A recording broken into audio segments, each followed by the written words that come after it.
Hello, fellow academics. My name is AustinRote, and I'm here to share what I've learned from Robert Greene's book on mastery, by sharing one of the masters from his work. Now, why is he a master? Robert Greene's definition on mastery is that Mastery often entails years of experimentation, various setbacks and failures, and the need to maintain a high level of focus. in Mozart's case, music was an obsession. It was vastly important to him to create an experiment, and a lesson I learned from that is best stated, again, by Greene. He had been a young plant, passively absorbing nutrients from the environment in the form of different styles he had learned and mastered. The soil was now rich enough. The lesson here is to become a master, you have to fuel your passion with all the inspiration around you.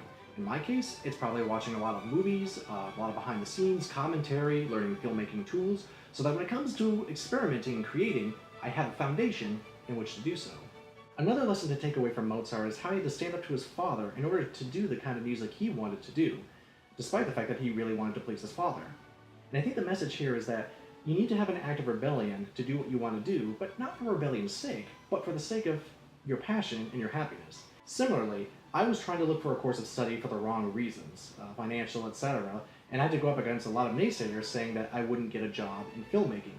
But I rebelled against that because I had to do what made me happy. This concept is so important that I have a book on personal financing that devoted an entire chapter to prove the point that you cannot afford a life of drudgery.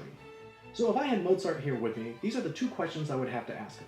Because you were inspired by so many styles at a young age, which served you as a palette to create your own works, how would today's defining music have inspired your ongoing experimental art?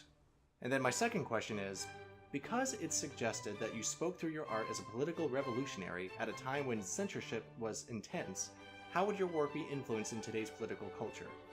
Every master runs into challenges, and Robert Greene developed a list of deadly realities. Here are two that could be dangerous to my mastery destination. Envy. I have a bad habit to compare myself too often to others, and this is where my envy comes from, and it creates an endless pessimism. Greene says the only way to discharge it is to sabotage the other person who elicited the emotion. Instead, I will focus on my strengths and taking away that negative energy. Laziness.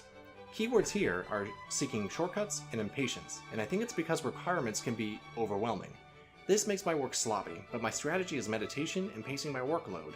Gradual busyness, no procrastination. I hope this little video helped you ponder new things, as it did me. So thank you for watching, and I'll see you at the movies.